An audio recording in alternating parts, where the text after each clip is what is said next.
जय हिंद सब लोगों को। देखिए, हमारा हम सब का जो एक सपना था कि कैसे यूपीएससी जैसे बड़े सिलेबस को कैसे उसे में पूरा किया जाए और गांव गांव तक के बच्चों को भारत के सबसे बेहतरीन शिक्षकों से शिक्षा दिलाई जाए। इसी क्रम में जो हमारा पिछले 6 महीने से हमारा जो पूरी तैयारी चल रही थी कि कैसे इस शिक्षा को गांव के बच्चों को ये ताकि एहसास हो, उनको लगे कि नहीं, शिक्षा इतना बेहतरीन हो सकता है और पढ़ाई भी इतनी इंटरेस्टेड हो सकती है। इसके लिए उसने बेहतरीन शिक्षक की भी जरूरत होती है। 6 महीने से हम सर को तलाश रहे थे ऐसे शिक्षक को। आपको ही पता है कि हीरा ढूंढने में कितना टाइम लगता है यहाँ पर। और कई लड़कों का ना, सर इतना टाइम क्यों लग रहा है? तो भैया, झोपड़ी बनाने में टाइम नहीं लगती है, महल बनाने में सबको समय लगता है। तो इसी क्रम में हमें चाहिए थे इतिहास के एकदम बेहतरीन से बेहतरीन, भारत के सबसे बेहतरीन शिक्षक की कड़ी में हम आधुनिक भारत के सुकरात के पास आ गए हैं। आज आप लोगों को रूबरू कराते हैं मणिकांत सर के, जो किसी भी परिचय के मोहताज नहीं है और इनके पढ़ाने का तरीका लाजवाब है।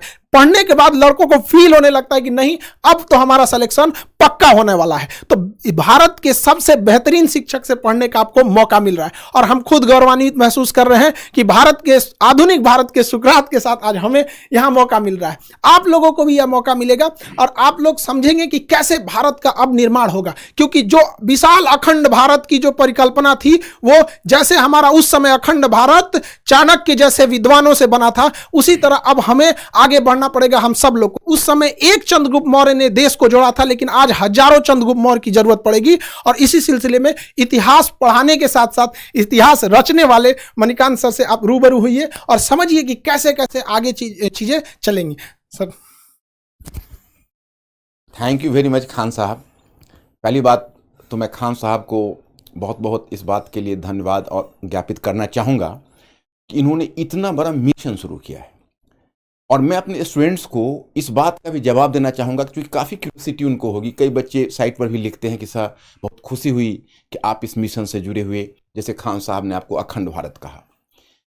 मैं आपको इस बात का अभी मैं आपके साथ कुछ शेयर करना चाहता हूँ, क्योंकि मैं स्टूडेंट्स, मेरा अपना मानना है और जो खान साहब का भी मैं देख रहा हूँ, इनका भी यह प्रिंसिपल रहा है कि मैनेजमेंट और स्टूडेंट्स के बीच, टीचर्स और स्टूडेंट्स के बीच कंप्लीट ट्रांसपेरेंसी होनी चाहिए।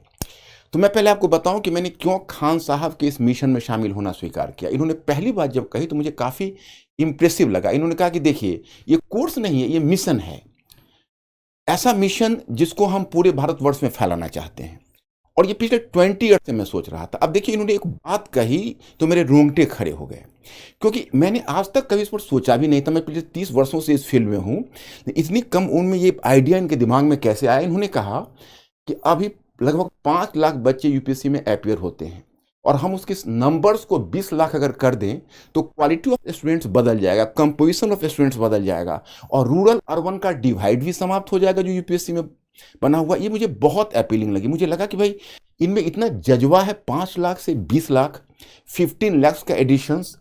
अब ये तो यही बताएंगे कैसे करेंगे, लेकिन मुझे चूंकि बता चुके हैं तो मैं चाहूंगा कि भाई इन्हीं के मुख से आप सुने कि ये 5 लाख से 20 लाख कैसे करेंगे। सर का कहना है कि 5 लाख से, देखिए अभी लगभग 5 लाख लड़के यूपीएससी का फॉर्म भरते हैं, जिसके सबसे बड़े कुछ रीजन में है कि इतनी महंगी है यूपीएससी कि अगर आप सोचिएगा कि सस्ता में कहीं कर ले तो सर जैसे महान शिक्षक से पढ़ने का अवसर नहीं मिलेगा। और अगर सर जैसे महान शिक्षक से पढ़ने का मौका चाहिए तो आपके पास बहुत 2-3 लाख रुपए चाहिए। पहले के समय में एक ये था, सर जैसे कहें कि 20-30 साल से सर का भी ये सपना था कि अब देश बदलना है।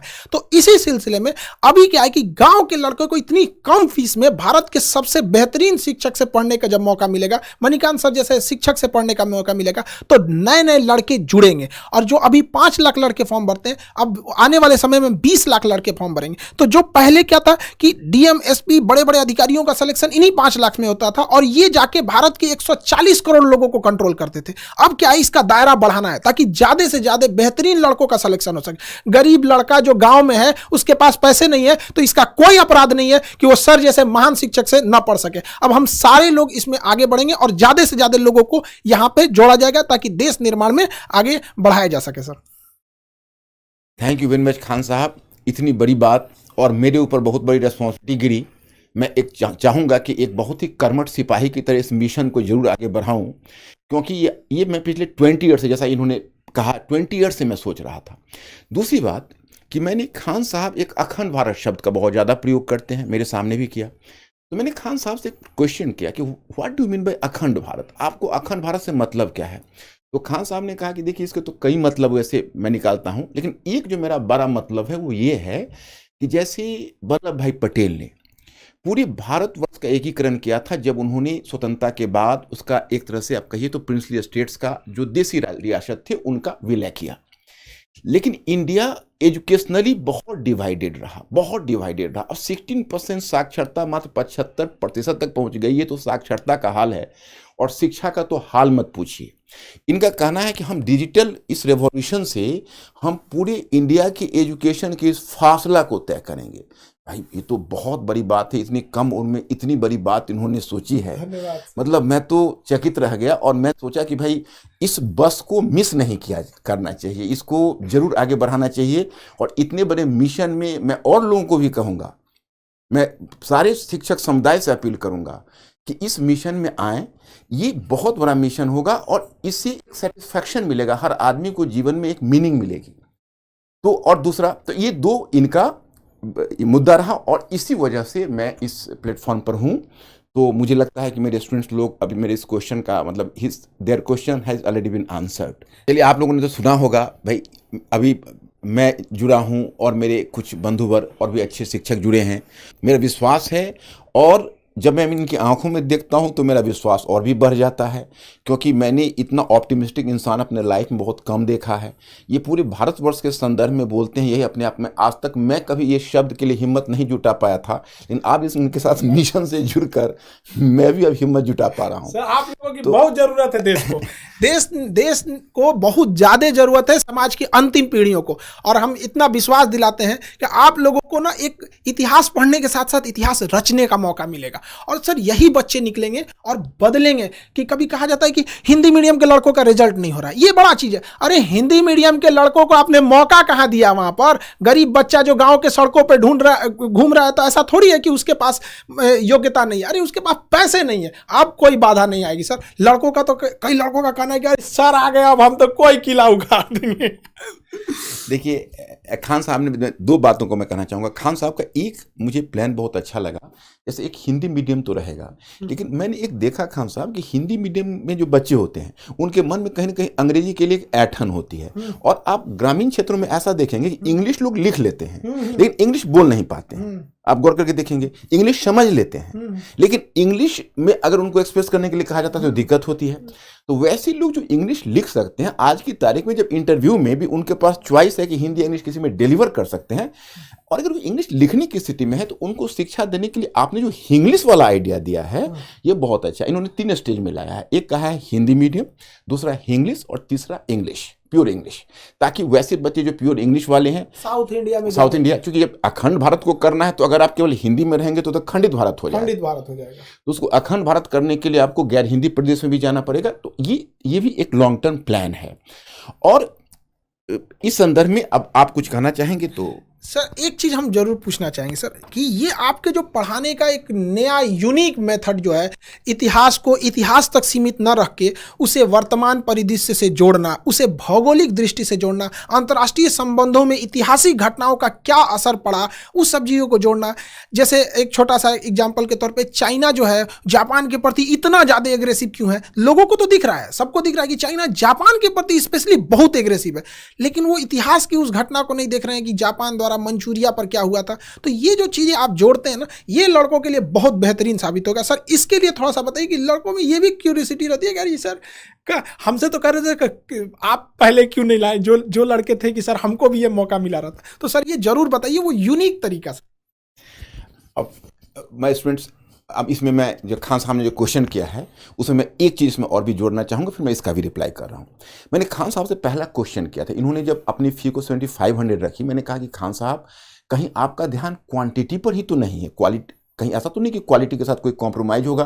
क्योंकि क्वालिटी के मामले में मैं बहुत ज़्यादा सेंसिटिव रहा हूँ। सर, यहाँ हम आपको रोकेंगे। यहाँ पर एक बात बताइए, लड़के लोग जहाँ पे सर खड़े रहेंगे वहाँ पे क्वालिटी के बारे में अगर कोई डाउट कर रहा है तो फिर उसको एक बार पुनर्विचार करना चाहिए कि वो किस दुनिया में जी रहा है सर। तो आपका रहना एक इतने बड़े चीज़ों का बनना ही अपने आप में इस बात का प्रमाण है कि क्वालिटी तो बेस्ट रहेगी, बेस्ट में भी सबसे बेस्ट, कि लड़कों को लगने लगेगी पढ़ने के बाद मेरा तो हो ही जाएगा सर।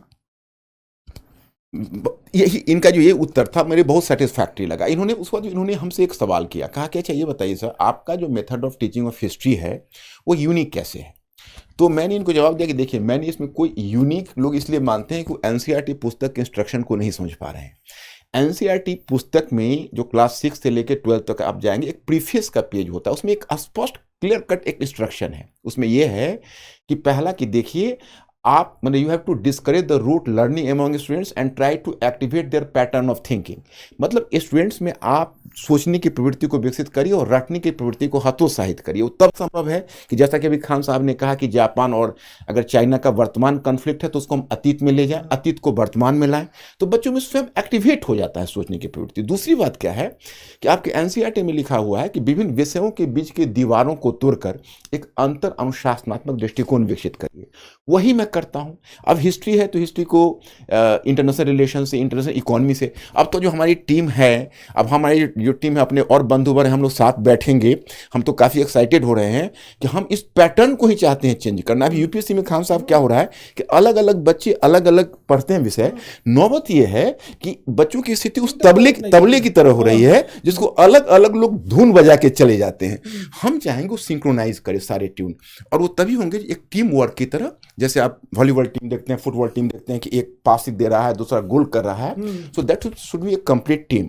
तो मैं आपको बताऊं कि यह चीज इन्होंने मुझे कहा कि बिल्कुल ठीक है, ऐसे इसको ले चला जाए, और इस बात से काफी एक्साइटेड हुए। तो एकेडमिकली मुझे बहुत सेटिस्फैक्शन मिला इनके इस प्रोग्राम से। और बाकी तो आपको खान साहब बताएंगे। एक चीज लड़कों से कहेंगे, देखो भाई सर के मुस्कुराहट पे मत चले जाना। यहाँ पे जितने लोग हम लोग सेलेक्ट करेंगे ना, देखिए हम लोग का एक प्लान है कि लड़के जो हैं, जब आप क्लास करेंगे तो उसमें ऑटोमेशन इतना लेवल रहेगा कि वो आपका खुद चेक कर लेगा कि आप कितने लेवल पे हैं, कितना मेहनत कर रहे हैं। जब आपसे टेस्ट लिया जाएगा तो उसका रिकॉर्ड हमारे सर्वर पे रहेगा कि आप कितना अच्छे से टेस्ट देते हैं, कितने अच्छे से पढ़ते हैं।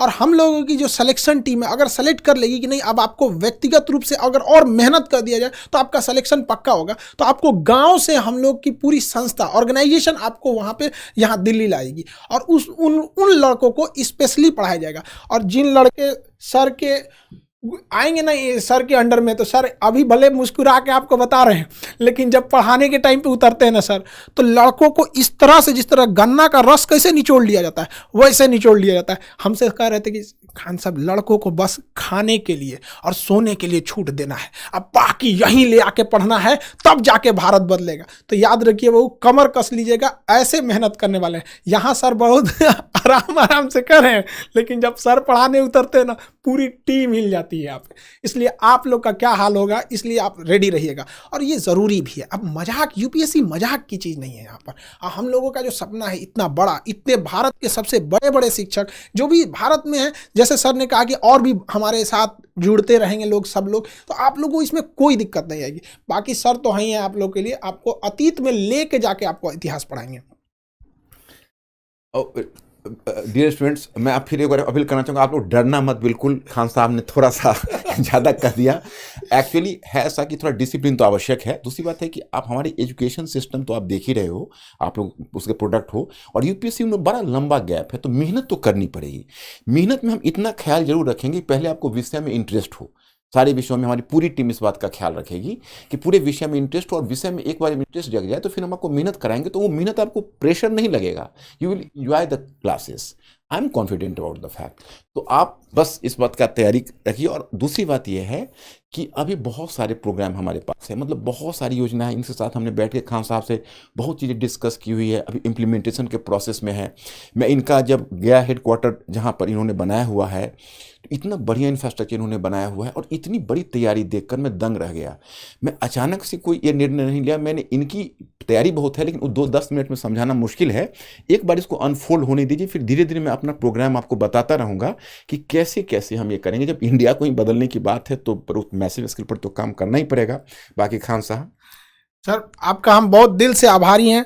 आप इस भारत को बदलने में एक महत्वपूर्ण सेनापति के रूप में अपनी भूमिका निभा रहे हैं। और देशवासियों को भी हम कहना चाहेंगे बाबू कि जिन लड़कों को ऐसे गांव में बैलगाड़ी पर जीवन बिता दिए, अपने गांव का सर लड़का मेहनत करके, एक हमारे यहाँ लड़का आया था सर पढ़ने, वो नदी से बालू निकाल के भरता था और उस पैसे से फीस देता था। हम कहे कि भैया ये फीस लेके हम भगवान को क्या मुंह दिखाएंगे, तुम सफल हो जाओ, यही मेरा सबसे बड़ा फीस है। तो जो लड़के इन बैलगाड़ी पे जीवन बिता दिए ना, हम आप बच्चों को कहते हैं मन लगा के पढ़ाई कीजिए, आपके माँ बाप को हम इस एम्बेसडर में ना घुमा दिए, हम लोग का ये सपना है, तब आप कहिएगा। अब वो गया जमाना, अब राजा का बेटा राजा नहीं बनेगा, राजा वही बनेगा जो उसका काबिल होगा, हकदार होगा। अब इस अखंड भारत के निर्माण में आप सब लोग लगे रहिए और आने वाली पीढ़ियों को ये बताइएगा कि जब ये भारत को बदला जा रहा था तो उस कड़ी में हम लोग भी शामिल थे। आई होप आप सबको समझ में आया होगा और बहुत जल्दी हम लोग इस चीज़ों को जुड़ते रहे। यूपीएससी बहुत बड़ी चीज़ है। अब इतनी कम 7 से 8 हज़ार की फीस में अब सोचिए 2-3 लाख वाले फीस को इतना सप्रेस किया गया। इसमें हम सर का भी बहुत बड़ा आभारी हैं, जो सर इतने बड़े मिशन में एक सेनापति के रोल निभाने के लिए आगे आए। अब बाकी आप लोग अपनी तैयारी के लिए अब निश्चिंत रहिए। अब गांव का हर एक लड़का पढ़ाई करेगा। इंग्लिश मीडियम वाले लड़के, आप लोगों के लिए भी सेपरेट बैच रहेगा। साउथ इंडिया के लड़कों को हम छोड़ कैसे सकते हैं? अखंड भारत में साउथ इंडिया छोड़ दे तो अखंड भारत कहाँ रह गया? वहाँ पे सबको जोड़ा जाएगा और हम कोशिश करेंगे इस व्यवस्था को और बेहतर निरंतर कैसे बनाया जा सके। आई होप आप समझे होंगे। मिलेंगे नेक्स्ट क्लास में। जय हिंद।